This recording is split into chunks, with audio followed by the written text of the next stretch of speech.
तो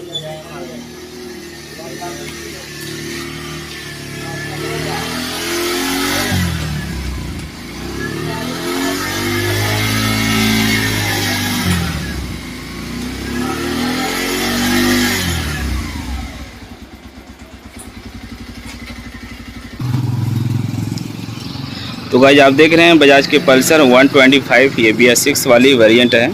और अभी जो मैंने बाइक चलाकर देखा तो रेस काफ़ी ज़्यादा बन रहा है, लेकिन गाड़ी भागती कम है। तो इस तरीके से मैंने कई सारे वीडियो में बता रखा है, अगर इस तरह की कंप्लेन कभी भी आती है तो क्लच प्लेट की शिकायत होती है। तो इस बाइक में फाइनली क्लच प्लेट की शिकायत है। क्लच प्लेट जो वो सीज कर गया है, प्लेट यानी कि पूरी तरीके से ख़त्म हो चुका है, ये बिल्कुल भी काम का नहीं है। अगर थोड़ी बहुत ये बाकी रहता तो हम गाड़ी को आगे की ओर भगा पाते, लेकिन ये गाड़ी भागती नहीं, बहुत ही मुश्किल से हमें गाड़ी को चलाना पड़ता है। तो इसके लिए हम क्या करेंगे, ये क्लच का कवर खोलेंगे और इसका क्लच प्लेट चेंज करेंगे। देखने वाले हैं कि इस बाइक में क्लच प्लेट कौन सी बाइक की लगेगी, किस मॉडल का इसमें क्लच प्लेट लगा हुआ है, वो आपको दिखाएंगे आज की इस वीडियो में। और बाइक फिर चला के भी दिखाऊंगा कि क्लच प्लेट लगाने के बाद कितना बदलाव आता है। जैसे कि मैंने बाइक को चलाया तो बहुत ही धीमी गति में ये बाइक चल रही थी। वहाँ से जब मैं यहाँ तक आया तो गाड़ी जो है आगे की ओर नहीं चढ़ पा रहा था, ऊपर जो है गाड़ी जो है नहीं चढ़ पा रहा था। इस तरह की कंप्लेन बनती है। जब भी इस तरह की समस्या आती है तो फिर आप समझिए कि क्लच प्लेट जो है ख़त्म हो चुका है। जबकि इसका जो क्लच है, क्लच भी देख सकते हैं कि लूज है। अगर क्लच हाई होता है तो आप क्लच को लूज करके थोड़ा दूर यानी कि मिस्त्री तक आप पहुँच सकते हैं, लेकिन क्लच तो इसका प्रॉपर तरीके से फ्री है, फिर भी ऐसा नहीं होना चाहिए। तो क्लच प्लेट हमें चेंज करना पड़ेगा। यहाँ से क्या करेंगे हम, थोड़ा बहुत ये जो देख रहे हैं 14 नंबर का बोल्ट होता है, इसे खोलकर हम यहाँ से इंजन ऑयल निकाल लेते हैं और क्लच के साइड चैम्बर खोलते हैं और आपको दिखाते हैं क्लच प्लेट। ठीक, ये क्लच कवर खोलना है। यहाँ पे 13 नंबर का पाना, 8 नंबर की गोटी इसकी ज़रूरत पड़ेगी और इसे इसके बाद इसे बाहर निकाल के आपको दिखाते हैं। तो सारे बोल्ट मैंने ओपन कर दिया। अब मैं चैम्बर खोल के आपको लाइव दिखाता हूँ।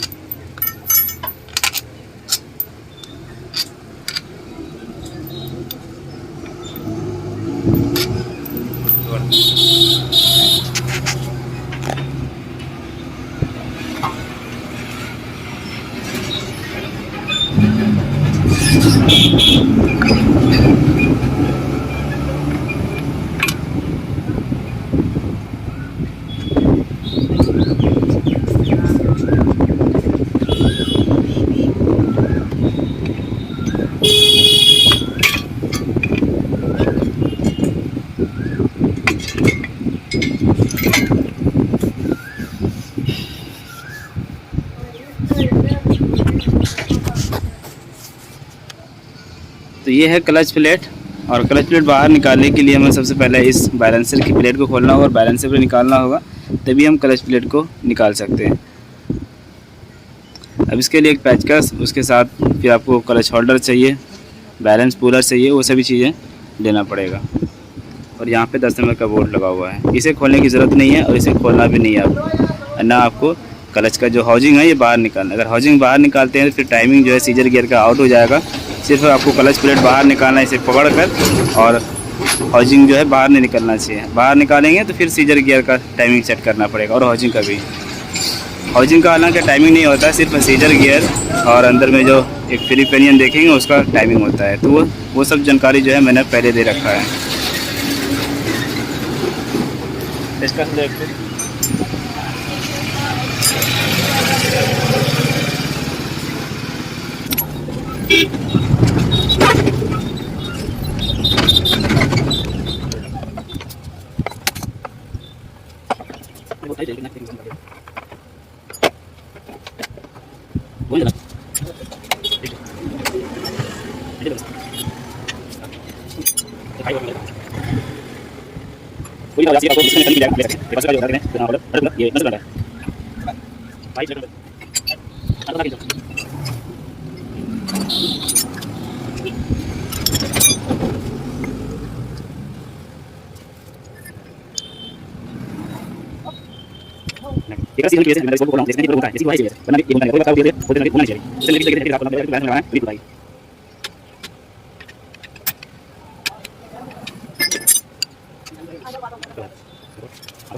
तो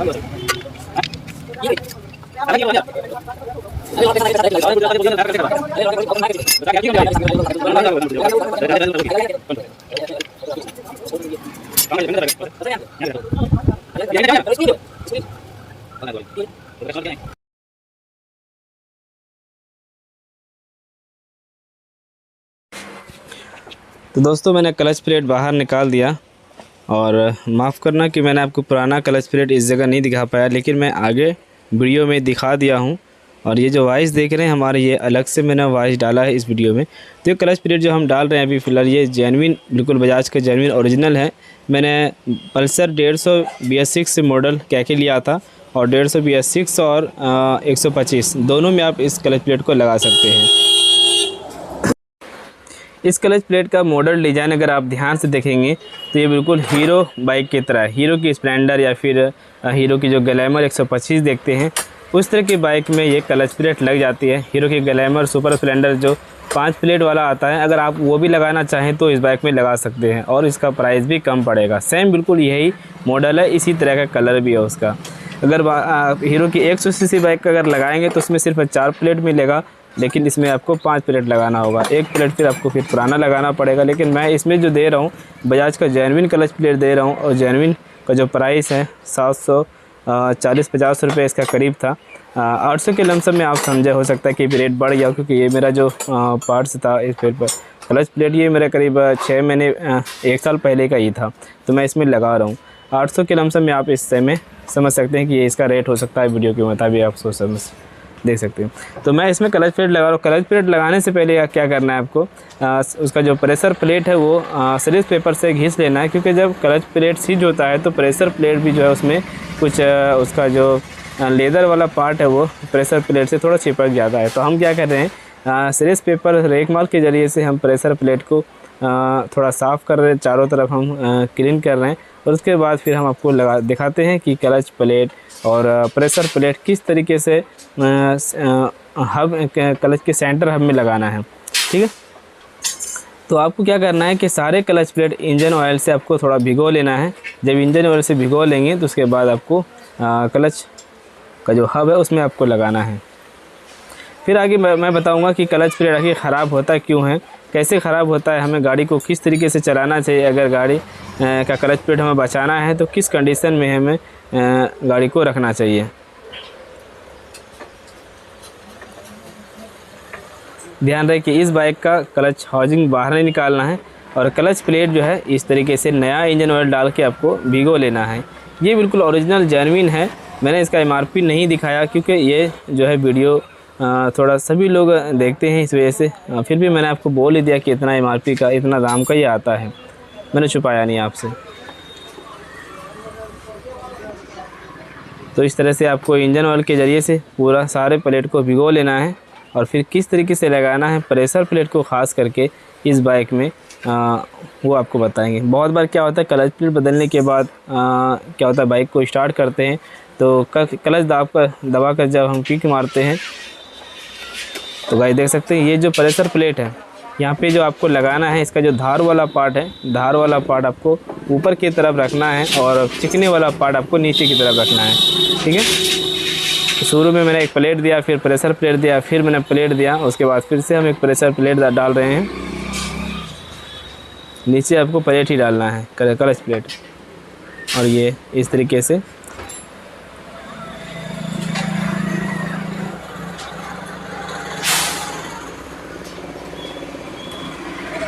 और यहाँ पे देखेंगे क्लच सेंटर के अंदर एक टाइमिंग होता है, बिंदा जैसा दिखाई देगा।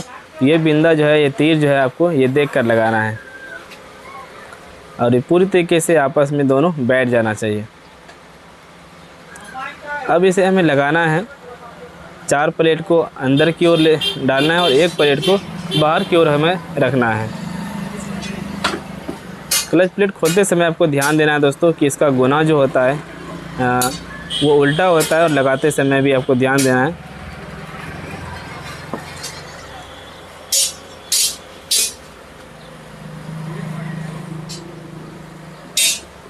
देखिए उल्टा साइड हम जब इसे टाइट लगाते हैं तो ये टाइट होता है। नहीं दिखा सका कि क्लच प्लेट में हुआ क्या है, ख़राब है या नहीं है। तो ये देखिए मैं आपको दिखाता हूँ, बाहर ही रखा हुआ है।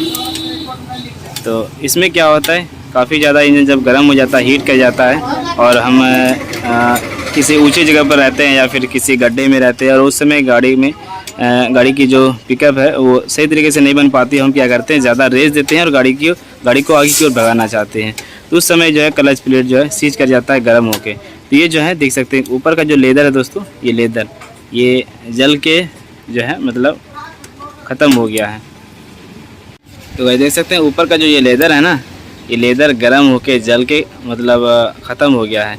और दूसरा अगर आप ध्यान से देखेंगे तो ये बिल्कुल सही है।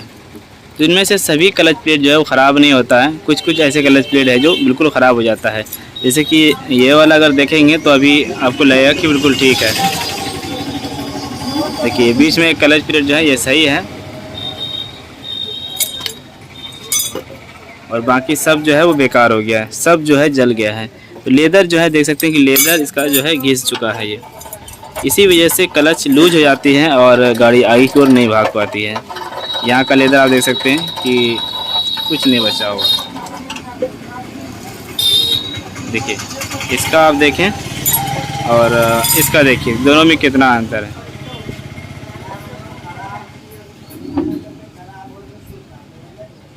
देखिए हमारे कस्टमर भाई जानना चाहते हैं कि क्लच प्लेट आखिर ख़राब होता कैसे। तो क्लच प्लेट मैं आपको बता दूं कि बहुत सारे भाई जो कहते हैं कि क्लच दबाकर गाड़ी चलाने से क्लच प्लेट फूकता है, ऐसा कुछ नहीं है। क्लच दबा के गाड़ी चलाने से क्लच प्लेट नहीं फूकता है। क्लच प्लेट 3 तरीके से फूकता है, 2-3 तरीके से। ऐसे जैसे कि इंजन ऑयल काफ़ी ज़्यादा चला दिया आपने, कम इंजन ऑयल बचा हुआ है इसके अंदर, अगर 1 लीटर डलता है और 500 ही बचा हुआ है तो उस समय क्या होता है, गाड़ी जब चलाते हैं तो यहाँ क्लच के अंदर जो है सही तरीके से मोबिल जो है नहीं पहुँच पाता है, लुब्रिकेंट्स नहीं हो पाता है, तो क्लच जो है वो गर्म हो जाता है। ये क्लच प्लेट जो है गर्म हो जाता है और गर्म होने के बाद जब हम गाड़ी को किसी गड्ढे में ले आते हैं या फिर किसी ऊंचे जगह पर गाड़ी को चढ़ाते हैं, फर्स्ट या सेकंड या फिर थर्ड या फोर्थ गियर में, तो उस समय जो है क्लच पे ज़्यादा दबाव पड़ता है और वो क्लच जो है सीज कर जाती है। इस तरीके से क्लच प्लेट जो है फूकता है। और कभी कभी मोबिल रहने से भी ऐसा हो सकता है, इस तरह की बाइक्स का इसी तरीके से क्लच प्लेट शॉर्ट होता है। ठीक है, बाकी और कोई बड़ी रीज़न नहीं होता है कि क्लच प्लेट शॉर्ट कर जाए और ये हर बार नहीं होता। ये बाइक भी मात्र बता दें आपको बहुत ही कम चली है, ये BS6 वाली बाइक है। देखिए 5586 किलोमीटर चली है और ये इसका जो क्लच प्लेट है ख़त्म हो गया।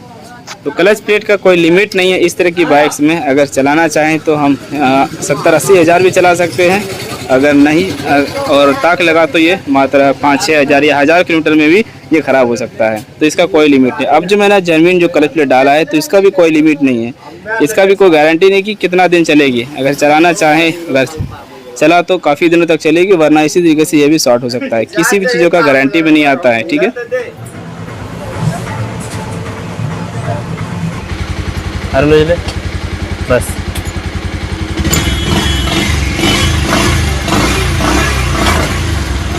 देखिए ये है पिकअप गाड़ी का।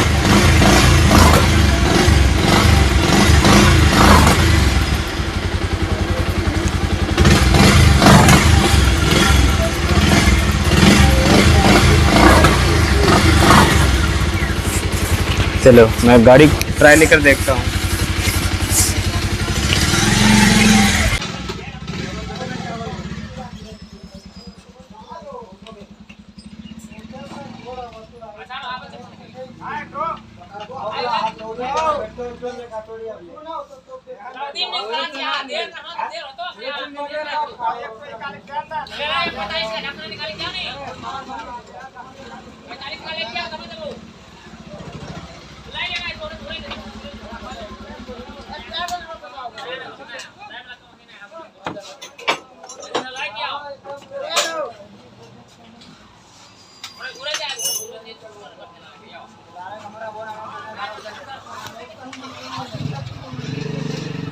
तो पूरी तरीके से कंप्लीट हो चुका है। इससे पहले जो मैंने क्लच प्लेट चेंज किया था पल्सर 150 का, लेकिन 150 बाइक का, वो भी BS6 से ही था।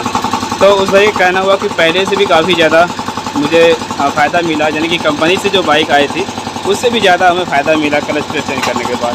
हो सकता है कभी कभी क्या होता है कि कंपनी से जो है उस तरह की पिकअप नहीं मिलती है और क्लच प्लेट बदलने के बाद उस पिकअप जो है उससे भी ज़्यादा हाई हो जाता है। तो अब देखेंगे